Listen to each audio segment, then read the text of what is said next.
ఇంకో వార్త మనం ఇక్కడ చూడొచ్చు, రెండు వార్తలు పక్క పక్కనే. సో క్రైము అది ఏంటంటే భర్త హత్యకు సుపారీ ఇచ్చింది. భర్తను చంపేయమని చెప్పేసి ఒక గ్యాంగుకు 15 లక్షలకు ఒప్పందం చేసుకొని భర్తను దాడి చేసి చంపేస్తే ఇస్తా అని చెప్పేసి ముందుగా 2 లక్షలు ఇచ్చి పని అయిన తర్వాత మిగతా డబ్బులు ఇస్తా అని చెప్పేసి ఒక మహిళ ఒప్పందం చేసుకుంది. ఎందుకంటే వేరే వ్యక్తితోటి వివాహేతర సంబంధం పెట్టుకొని. ఆ డీటెయిల్స్ ఏందో చూద్దాం. కామారెడ్డి జిల్లాలో మరో కిరాతక భార్య భాగవతం వెలుగు చూసింది. ప్రియుడి కోసం కట్టుకున్న భర్తను చంపేందుకు ఏకంగా 15 లక్షల రూపాయల సుపారీ ఇచ్చింది. 2 లక్షల రూపాయల అడ్వాన్స్ కూడా ముట్టజెప్పింది. కానీ ఆమె ప్లాన్ ఫలించలేదు. చివరికి సుపారీ గ్యాంగ్తో సహా అరెస్ట్ అయి జైలుకు వెళ్ళింది. ఇక డీటెయిల్స్లోకి పోతే కామారెడ్డి జిల్లాలోని స్టేషన్ కర్పూర్ గ్రామానికి చెందిన సాడెం కుమార్ మెడ్చల్ జిల్లాలో జూనియర్ అసిస్టెంట్గా పనిచేస్తున్నాడు. అతడి భార్య రేణుక సిరిసిల్ల జిల్లా తంగెలపల్లి లలితమ్మ గుడి పూజారి మహేష్తో కొంతకాలంగా వివాహేతర సంబంధం కొనసాగిస్తుంది. ఈ విషయం కుమార్కు తెలిసింది.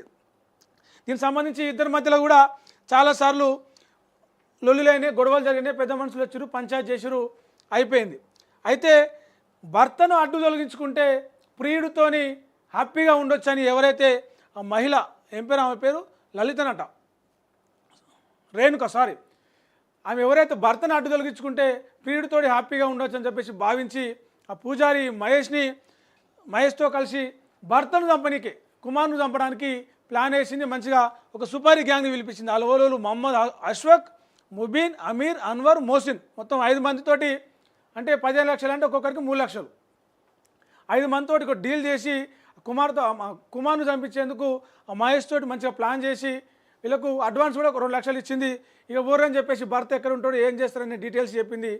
ఇక సుపారీ తీసుకున్నందుకు ఆ పని చేయాలి కాబట్టి దాడి చేసి కొట్టి కొంత గాయపరిచి చంపేద్దాం అనుకున్న క్రమంలో తప్పించుకున్నాడు కుమారు. తప్పించుకొని పోలీసులకు పోయి ఫిర్యాదు చేస్తే వాళ్ళు ఆ సీసీ కెమెరాల ఫుటేజ్ ఆధారంగా ఎవరైతే దాడి చేసారో ఈ 5గురు అష్ఫిక్, ముబీను, అమీరు, అన్వర్, మోసిన్లని పట్టుకొని విచారిస్తే అసలు విషయం బయటపడ్డది. మాకు ఈ కుమార్ వాళ్ళ భార్యనే ఇట్లా సుపారీ ఇచ్చింది, 15 లక్షలు ఇస్తామని, 15 లక్షలు ఇస్తాం చంపమని చెప్పేసి ఇచ్చింది, అందుకే మేము ఈ పని చేసినాము అని చెప్పడంతో పోలీసులు ఆయన భార్య రేణుకతో పాటు ఎవరైతే ఆమె ప్రియుడు ఉన్నాడో మహేష్, ఆయన కూడా అదుపులోకి తీసుకున్నారు, అరెస్ట్ చేసారు, కేసులు నమోదు చేసిరు.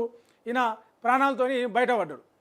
అంటే ఇట్లా ఇతర వ్యక్తులతో, అంటే మహిళలు కావచ్చు, పురుషులు కావచ్చు, ఆడలు కావచ్చు, మగవాళ్ళు కావచ్చు, వేరే వాళ్ళతోటి వివాహేతర శారీరక సంబంధం పెట్టుకొని అంటే వాళ్ళు అడ్డు తొలగించుకునేందుకు ఏకంగా చంపడానికే వెనుకాడట్లేదు, ప్రాణాలు తీసేందుకు కూడా వెనుకాడట్లేదు. సేమ్ ఇలాంటిదే ఇంకోవరితో ఒక అత్యాశ కలిగిన తండ్రి తవ్వితే బంగారం వెళ్తుంది, ఆ బంగారం